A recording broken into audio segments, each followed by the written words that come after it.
Imagine this. You're walking peacefully, sipping your chai, enjoying a good day, and then someone comes, says something rude, and your whole mood crashes. Just one sentence, just one look, and suddenly you're burning inside. But pause for a second. What if I told you the most powerful response is not a reaction, but a redirection? Friends, in life, people will hurt you. That's not a maybe, it's a certainty. Some do it unintentionally, others, sadly, very intentionally.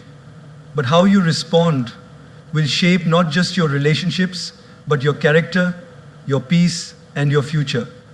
We live in a world where everyone's racing to give a comeback. Someone shouts, we shout louder.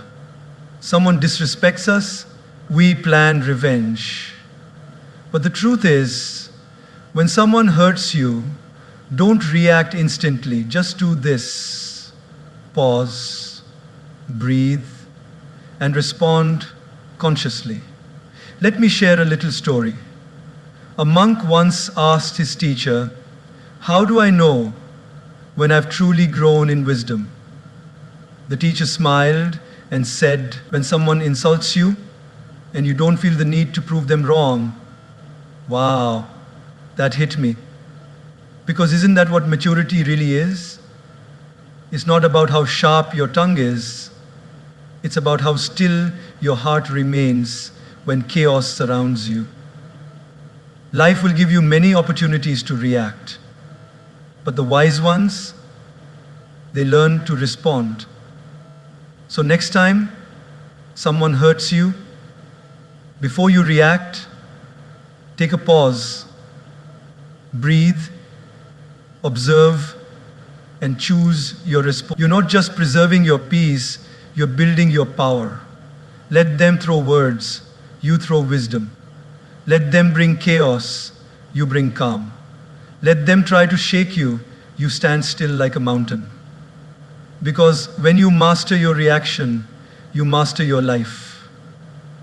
In a world where everything moves fast, messages flying in, tweets flying out, we've gotten used to instant responses. Someone criticizes us, we reply in seconds. Someone hurts our feelings, we send that angry message back. It's like life has become a tennis match. You hit, I hit back harder. But in this rush to react, we often forget to reflect. Think about this. Have you ever sent a text in anger only to regret it 5 minutes later? Or shouted at someone during a fight and felt guilty for days? That's the cost of reacting. Reaction is immediate, it's emotional, it's raw, but more often than that, it's reckless. Reflecting, on the other hand, is where wisdom lies. There's a story of a man who was walking in the forest and got bit by a snake. He screamed in pain, but instead of seeking help or treatment, he chased after the snake in anger, determined to punish it. He ran deeper and deeper into the forest, losing his way, getting more injured, more exhausted, until he collapsed. Now the question is, did the snake cause his downfall? Or was it his reaction to the snake? That's how many of us live.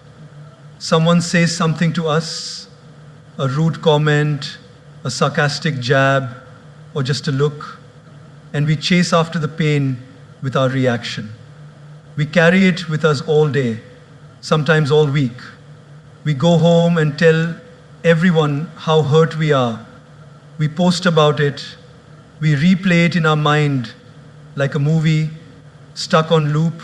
But what if instead we just paused and reflected? Imagine someone honks at you aggressively while driving. Now, one option is to scream back, speed up, and let road rage take over. But what does that lead to? Stress, anxiety, maybe even a dangerous accident. But another option is to smile softly, take a deep breath, and think, maybe they're having a bad day, maybe they're rushing to a hospital, Maybe they just lost their job. You don't know their story, but you know yours. And your story is too precious to be ruined by a moment of someone else's instability. Reflection gives you space to see beyond the moment. It allows you to observe your emotions without becoming a prisoner of them. It's like the difference between a spark and a wildfire. The spark is the moment someone says something hurtful. But the wildfire, that's what you create when you pour your reaction onto it. Gaur Gopal Das often reminds us our emotions are like guests. They come and go. But if we react immediately, we become permanent hosts to temporary visitors. When we reflect, we let those emotions pass without giving them the keys to our peace. Let's take a real-life example. Suppose you're at work. You've worked hard on a project for weeks. You finally present it in a meeting, and instead of praise, your boss picks on small errors in front of everyone. Your face flushes, your ego burns, the urge to defend yourself kicks in. But in that moment, if you react, if you argue or walk out, you lose more than the argument. You lose trust, you lose your cool, and maybe even your credibility. But if you pause and reflect, something magical happens. You might realize your boss was under pressure, or that the feedback, though harsh, can help you improve. You might decide to have a calm conversation later, rather than create drama now. That's the power of reflection. It gives you control over the moment instead of being controlled by it. Children react, adults respond. The difference? Reflection. When someone hurts you, try this. Step away for a moment. Go for a walk. Write down what you're feeling. Talk to a friend you trust. Give yourself a few hours or even a day before responding. You'll be amazed how differently you see things once the emotional fog has cleared. Your dignity, your peace, your happiness, none of these should be sacrificed just because someone else lost control of their behavior. When you react, you mirror their behavior. But when you reflect, you rise above it. Every time you resist the urge to react, you're training your mind to operate from wisdom, not wounds. And this training, over time, makes you unshakable. So next time someone hurts you, don't reach for your phone, don't raise your voice, don't sharpen your tongue. Just take a breath, close your eyes, and reflect. Because true power lies not in how consciously you choose to.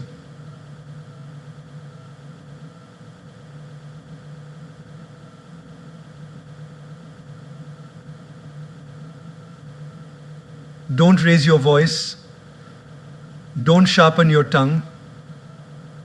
Just take a breath, close your eyes, and reflect.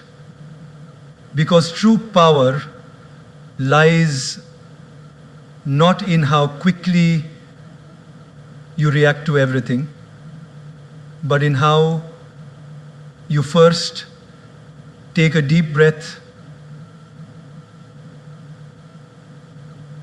There is a simple wisdom in something we all do every second of our life: breathe. Yet, in moments of stress, anger, or hurt, we forget to do just that. We forget to breathe before we speak. And because of that, we often say things we don't mean, act in ways we later regret, and damage relationships that matter to us. Think about this for a moment. How many times in life have you said something in the heat of the moment, only to wish you could take it back a few minutes later? Maybe you were tired, maybe someone pushed your buttons, or maybe you were just having a rough day. But the words came out sharp, impulsive, and raw. And just like that, they hurt someone you care about. That's the power of words, spoken without breathing, without thinking. Breathing before speaking is not just about inhaling air. It's about creating space between the trigger and the response. That one breath becomes the difference between reacting from emotion and responding with intention. There's a beautiful story often shared in spiritual circles. A man came to the Buddha, angry and frustrated. He insulted the Buddha with harsh words, trying to provoke a reaction. But the Buddha sat still, calm and silent. After some time, the man asked, "Why don't you respond?" The Buddha gently replied, "If someone offers you a gift and you do not accept it, to whom does the gift belong?" The man replied, "To the one who offered it." The Buddha smiled and said, "In the same way, I do not accept your anger. It remains with you." Now pause and reflect. How was the Buddha able to stay so calm? The answer lies in that silent gap, that pause, that breath, that moment of stillness gave him the clarity to not take on someone else's negativity. And we can do the same. Let's take an everyday example. Imagine you're in a team meeting. You share an idea you're proud of, something you've worked hard on, and a colleague dismisses it instantly, even ridicules it. You feel the sting of embarrassment, the flush of anger rising up your neck. Every cell in your body wants to snap back to prove them wrong. But instead, you take one deep breath. Just one. In through your nose, out through your mouth. In that moment, your heart slows. Your mind clears. And instead of reacting with anger, you respond with grace. Thank you for your feedback. Would love to hear more about your perspective. Just like that, you've transformed the energy in the room. You've led with wisdom, not ego. This one breath, this pause, becomes your superpower. You see, when we're emotionally charged, our brain operates from the amygdala, the fight or flight center. It's survival mode. That's why we lash out, shut down, or get defensive. But the moment we breathe consciously, we activate the prefrontal cortex, the rational part of the brain. Suddenly, we're not reacting from fear or anger, we're responding with thought and maturity.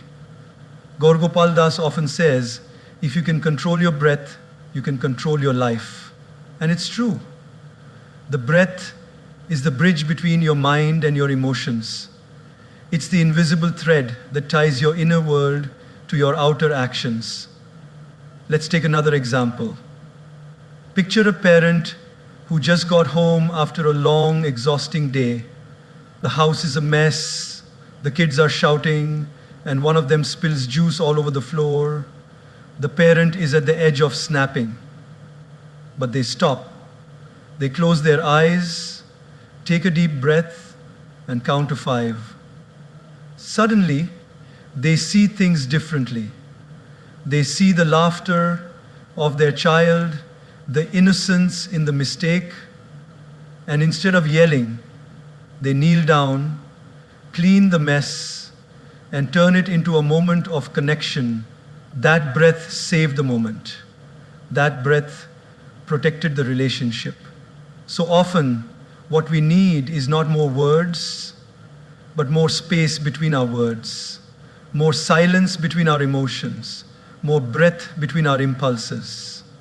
When someone says something hurtful, before you reply, breathe. When life doesn't go your way, before you complain, breathe. That breath may seem small, even unnecessary, but in reality, it is everything. It gives you time to choose your tone. It gives you space to think.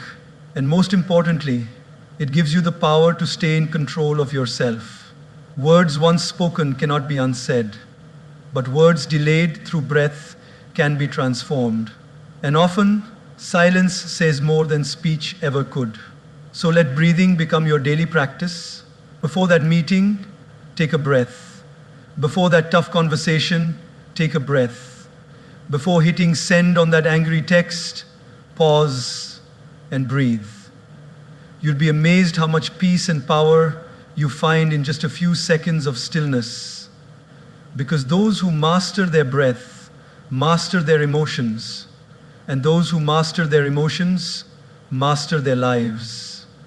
It's one of those statements that sounds simple but holds a deep, transformative truth. Hurt people hurt people. It means that those who inflict pain are often the ones who are silently bleeding inside. When someone lashes out at you, mocks you, ignores you, betrays you, or treats you unfairly, it's natural to take it personally. It's human to feel offended. But the moment we look beyond their behavior and try to understand the pain behind their action, something changes in us. Our heart softens. Our reaction transforms into reflection, and instead of returning pain with more pain, we begin to respond with compassion. Picture this. You walk into a bakery, smile at the cashier, and cheerfully say, "Good morning," but she just glares at you and grumbles, "What do you want?" For a second, your pride kicks in. How rude! Who does she think she is? But then you pause. You wonder, maybe she's going through something. Perhaps she woke up to bad news. Maybe she's struggling financially. Maybe her child is unwell, or she had a fight with someone she loves. You don't know her story, but suddenly your story doesn't have to be affected by hers. So you smile and say, "Rough morning," and you see her eyes soften. That one moment of understanding changed the energy completely. This is what happens when we realize that people often project what they're going through. Many times we walk around wearing invisible wounds. A child who grows up unloved may become a teenager who bullies others in school. A man who has been betrayed may find it hard to trust.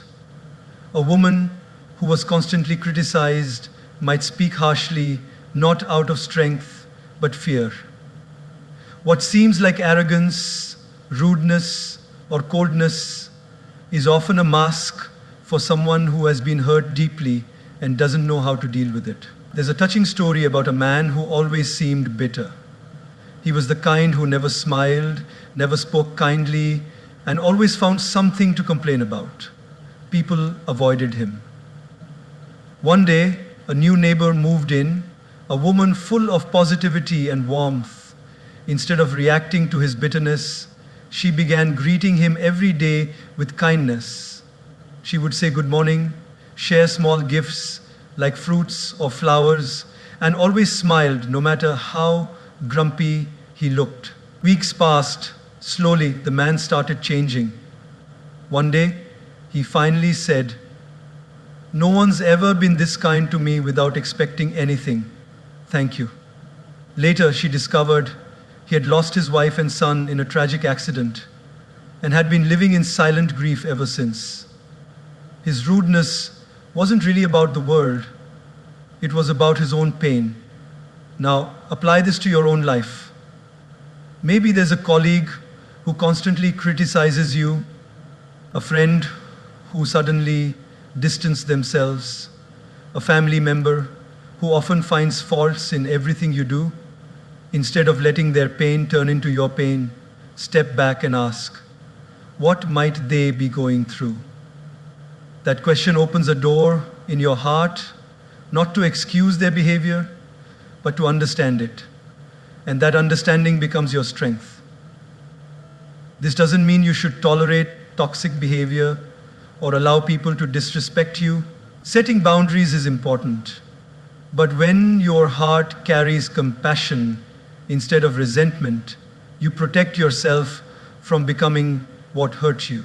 Because the truth is, when we don't heal, we hurt.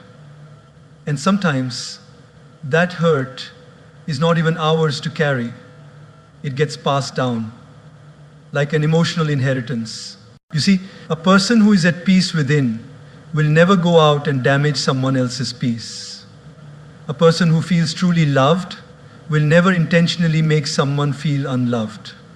And a person who is emotionally fulfilled doesn't need to pull others down to feel taller. When Gaur Gopal says, "Don't judge people by their actions alone, look at what might be driving those actions." He invites us into a life of empathy, a life where we don't just react to people, but we try to reach people. We listen with more than our ears, we listen with our hearts. If every time someone hurts you, you pause and say, "This isn't about me, it's about their pain," you will begin to protect your inner world from being disturbed by the storms outside. You'll stop absorbing everyone else's chaos. You'll stop taking offense to every cold word or sharp look. Think of it like this. If someone throws dirt at you, you can throw it back, or you can wash it off and walk away clean. The first option leaves both people dirty. The second keeps you pure, centered, and in control. So when someone hurts you, don't just see the hurt. Try to see the human behind it. Maybe, just maybe, they're crying for help in the only way they know how. And your understanding could be the first step toward their healing. Because hurt people, but healed people heal others. Let's be the latter. There are moments in life when silence is not just golden, it's divine. When emotions rise, when anger boils, when ego shouts for attention, that's the exact moment when silence becomes your greatest strength. Because what you say in anger might win the argument, but it can lose the relationship. And sometimes what you don't say says everything. We've all been there. Someone says something that triggers us, a sarcastic remark, a harsh insult, a public humiliation, and suddenly our ego is up in arms, ready for battle. The heart races, words form in the mind faster than we can catch them. The tongue itches to fire back. But here's the truth. Reacting instantly with harsh words might satisfy your ego temporarily, but it almost always leads to regret later. Silence, on the other hand, gives you the power to respond, not react. Imagine this situation. You're having a conversation with a friend. Things get a little tense. Out of nowhere, they say something that deeply hurts you. Now you have two choices. You can snap back, say something even more hurtful, and walk away with wounded pride. Or you can pause, breathe, and say nothing at all. That silence in the moment doesn't mean weakness. It means you're thinking beyond the moment. You're preserving your peace instead of wasting your energy proving a point. We live in a time where everyone wants the last word. Social media arguments, family feuds, workplace drama, it all stems from the need to be right. But what's the use of being right if it leaves your heart wronged? Gaur Gopal beautifully says, "Win hearts, not arguments."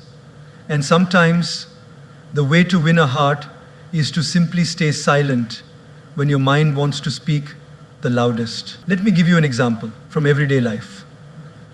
Picture a married couple in a heated argument. The husband says something impulsive, something below the belt. The wife, hurt and furious, feels the urge to respond with equal bitterness. But she chooses silence, not out of fear, but out of wisdom.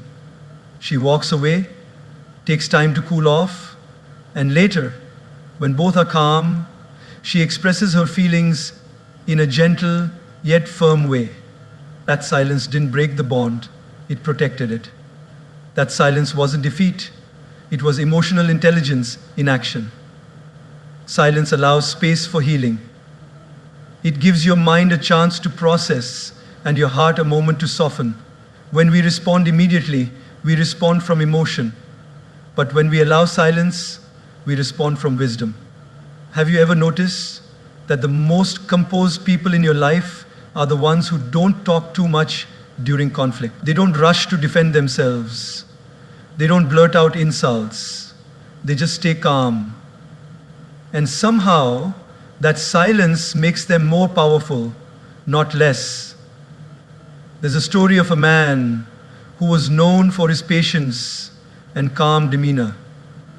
One day, a stranger approached him and began insulting him, called him names, questioned his values, tried to provoke him. But the man said nothing.